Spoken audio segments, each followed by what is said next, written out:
Welcome to the Rusted Garden Homestead. Today's video is all about starting perennials indoors. I've already shot a video on starting annuals, and I have about 18 or 19 videos in the seed starting series for 2020. You can find that in the description if you want to check that out. I'll also put in links throughout the video. So today we're going to talk about perennials. And what is a perennial? Perennials are typically flowers. They could be something like rosemary. It's a plant that comes back year after year in your zone. So in my gardening zone, I'm in Maryland Zone 7, we get freezing winters. Perennials can take deep freezes. The plant leaves all die back and everything, but the roots stay intact. They do fine. Ground freezes and the perennials come back year after year. And one of the benefits of growing your perennials, your perennial flowers, is one, they attract pollinators, good insects, butterflies, everything to your garden, but they come back year after year. So if you put the work in now, you're going to have continued flowers popping up wherever you put them for years to come. And when they get bigger, you can divide them out and just spread out, the wealth of flowers that you have. So it's really worth starting them indoors because it's easy and it saves you a lot of money. So we're going to go over all of these different plants that I have in these seed packs. Let's talk about today's date. Today's date is February 14th. Happy Valentine's Day. But these are plants that I've already started. These are Shasta Daisies. They're in the larger containers. These were started on December 20th, and you can see how large they are. They're overseeded. I'm not going to do that in this video. I've talked about them already in the seed starting series. But what I'll do now is I'll divide these in half, put them into some more containers like this, or I'll just put them into larger containers. And these are going to be ready to go out into the garden. They're going to bloom this year. So that's the Shasta Daisies. And they were from December 20th. So that's what, a month, almost 4 weeks worth of growth. These are Shasta Daisies that were started on January 25th, and they sprout pretty quickly. So that's a good size. Overseeding method, larger cell. I sell these larger cells at my seed shop, and these will be divided out. Again, a great way to save money. Purple coneflower. This is verbena. A single plant. These were started on December 20th in small cells like this, and then they were potted up. And I'm going to be growing more of these, but these do, in my area, do really well from seed, so I'm going to put some out straight into the garden. I let them grow wild all over my garden because I really like the flowers and the plants. So you can pick up any seed pack really, or any perennials in your seed pack forms that wherever you want to shop, and they'll say perennial right on there. Now I've set these up with the same packs that I'm going to show you how to plant, all named. So I like butterfly weed. I've grown that just about every year. I divide it out, I put more out there. It's a great plant for attracting butterflies and lupines. I'm going to put them into the bigger containers because I want more of those. So let's just talk about the seed pack. So if you flip them over, it will tell you a lot of information. How long to bloom. Sometimes it tells you what zone the perennial's in. If you can't find that, you have to look it up and say, just type in perennial butterfly weed, and it will show you in what zones that it is a perennial. If you get really, really deep freezes, sometimes your perennials don't make it. So just check that out. So we have butterfly weed, butterfly flower. This is something new. I think it's the same thing under a different name, even though the Latin is different, but we'll see. So I'm going to grow that. Carnations I grow every year. Lupines, Foxglove, painted daisy, poppy, and Canterbury Bells. These are perennials. Most of them I've grown before. They do really well being started indoors. So on the front of the packs, I like to write down some information because my eyes are getting weaker as I get older. So for instance, this butterfly weed, you could sow 12 weeks before your hard freezes come. So I could sow this in the fall, late summer. The root systems were established, and then the freeze comes in. But 12 weeks is enough time for these to get established, and then come the spring of this year, they would all sprout up. So you can also sometimes plant these in the late summer, early fall, so that they germinate, get established, and they will come back. And the reason you would do that is to try and get blooms sooner. That's why we're planting indoors. The blooms can take This one will bloom first year, even though it says longer. So it's 10 to 21 days to germination. Pre-chill these seeds, put them in a refrigerator 10 to 14 days. Let them get cold. That helps with germination. I know that these bloom the first year if you start them indoors because I've always done it. When we get to the butterfly flower, it says 365 days for the bloom. 20 days to germination. And we'll talk about that in a second on how do you figure out when to start them. Bottom line, you can start your perennials 12 weeks before they would go outside, all of them. Some of the leaves may get really large. That's fine, just cut them back. What we're trying to do is just get really strong root systems so when they get outside, they just take off and they're going to get to bloom. So if you were going to drop these seeds outside come spring, they're saying it's going to take 365 days. Well, we want blooms now, so we start them indoors. Carnations, 10 days to germination, 70 days for bloom. Lupines, 18 to 21 days for germination, 365 days to bloom. Foxglove, 7 to 14 days for germination, 120 days to bloom. Painted daisies, I know that I've grown these before. If you start them inside, you'll be able to get them flowering this year. Next year you'll get a lot more, but you can get them to flower this year. 14 to 21 days, 180 to 300 days to bloom. This is 12 days. I also put a S right here, which means they need to be pressed in or scratched into the surface. 12 days of germination, 180 to 300 days to bloom. And then the Canterbury Bells, 10 to 14 days for germination. Press in, that direction's on the back. Some seeds like to just be pressed on because they need light. Other seeds you can scratch in, but you know, basically if you just scratch them in 1/8 of an inch, most of these are going to germinate anyway. 120 days to bloom. So you don't want to wait that long. And people say, well, why do you start them inside? Obviously, one, to get your blooms earlier. But if you go and plant these outside and it's spring, the rains come, the rains can splash the seeds out, wash them away. You can have a lot of problems. It certainly works, but this is a way to really get a jump on bloom time. And it's a lot of fun. And you can just see how well they do. I mean, rather than plant these in spring and wait around, I'd rather put these plants out, and I'm going to get Shasta Daisies this year. All right, so let's start with the butterfly weed. Now, some seeds I overseed. For butterfly weed, I take about 3 seeds and just drop them right in to the middle. I'm using the bigger cells, which I sell at the seed shop. Just watered too. Always water from the bottom.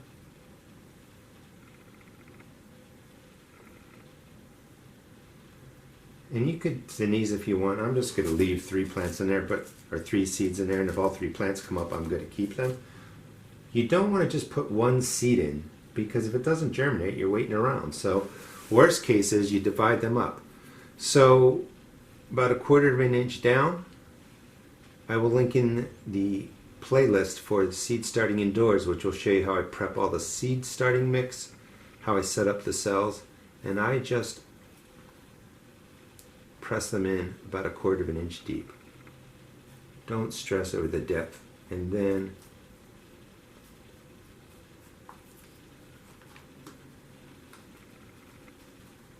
just press them in like that.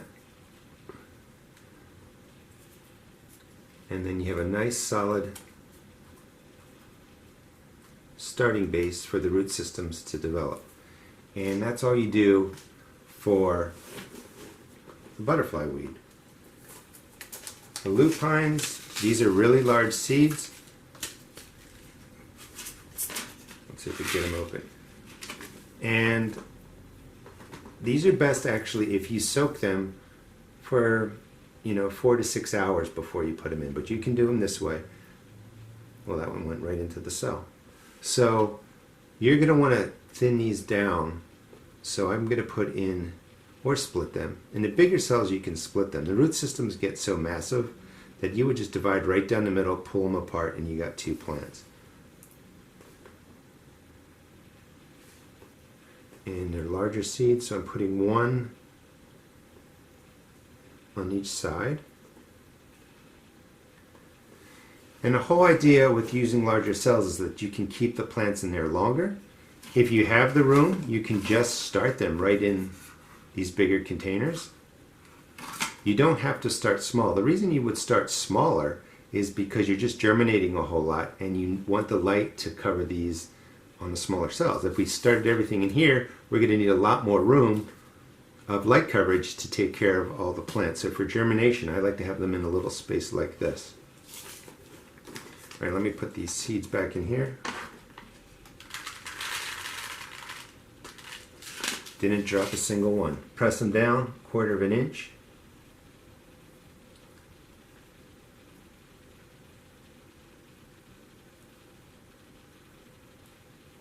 Now these are brown, you probably can't see them, but I can see them. The light actually reflects off of them. And your lupines are planted. Now lupines like a little bit more shade, they don't like the intense heat.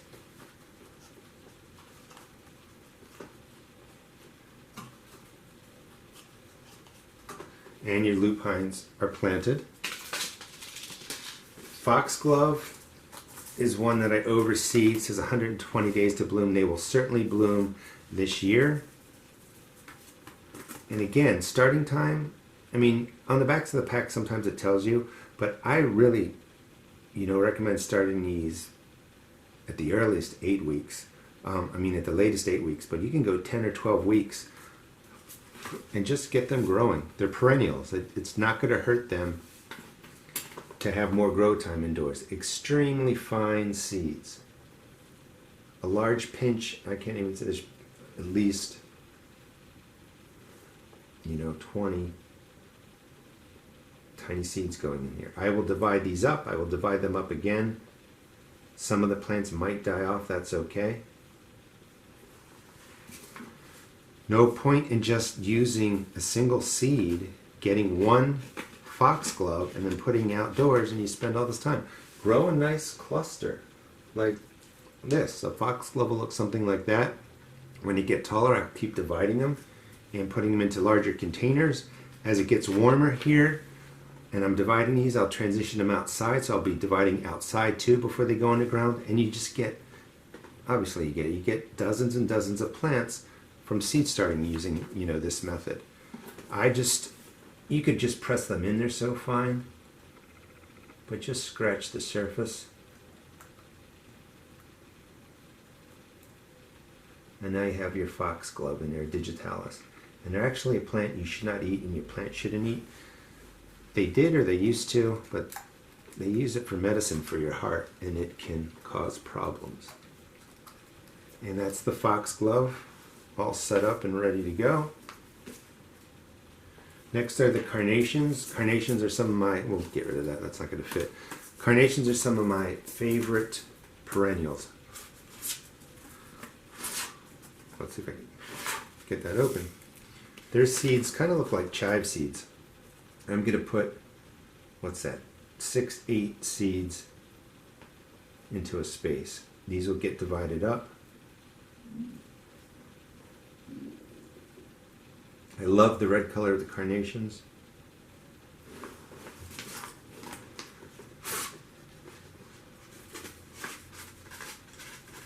And if you don't use all your seeds this year, just put them in a sealed baggie, like a Ziploc. These can go down about 1/4 inch. Keep them in the house and you can use these next year. Seeds can last years. These will get divided at least once, so I'm going to have 8 carnation clusters to go into the ground. Things go well, I'll divide them again. 8 will become 16. Maybe not every seed gets under the ground, that's fine. So we have the carnations. Canterbury Bells.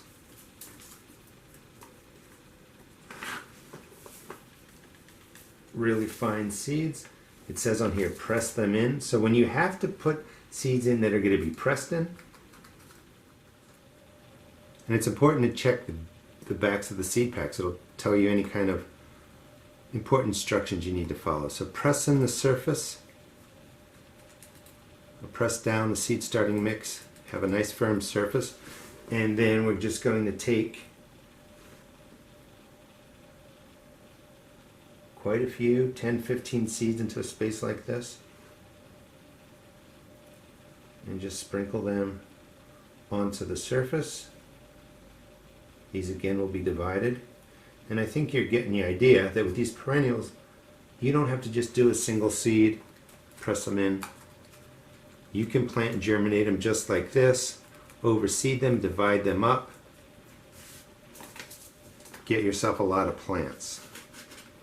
And it maximizes your time and it maximizes the money that you're spending. You're spending money on these lights. Let's just say there's about 32 cells. So you divide them out again, and you're going to have plenty of perennials, you know, for your garden and for your surrounding areas. Let's do the poppies. Poppies I have not a lot of luck with. These again are scratch into the surface, so we're going to pack the top of the mix down. You don't want these smaller seeds, if they say press in or scratch in, to get into a loose soil and then they fall down too deep and they don't germinate. Sometimes light is needed to make everything go. But it will tell you, even if you get fine seeds and it says mix them in 1/8 of an inch, 1/4 of an inch, that's fine. So we're going to take some of the poppies, sprinkle them on top.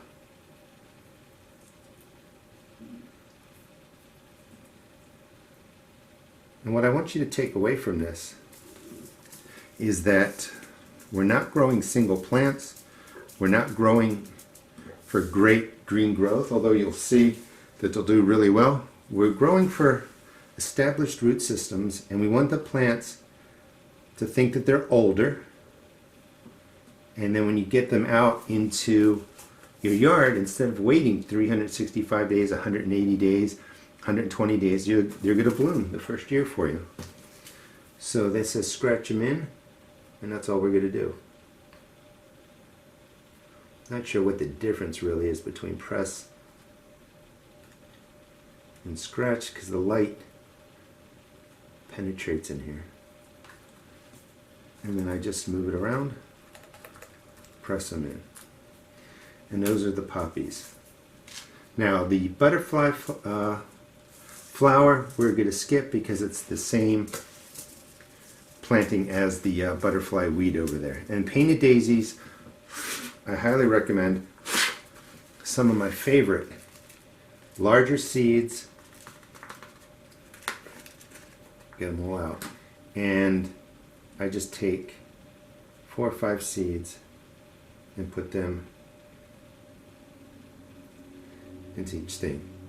Alright, and I put in 4 or 5, I have plenty, so now we're going to go to more. Overseed them, 5, 10 in there. They're going to divide up extremely easily, 1/4 of an inch deep. Spread them out. I just make sure I scratch them in and get them well covered.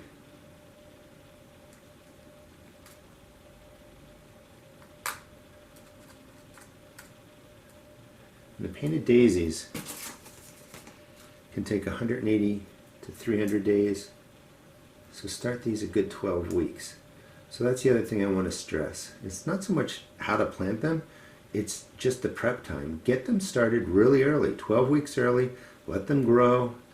If they get too big, cut them back, cut the green growth back. Just let some great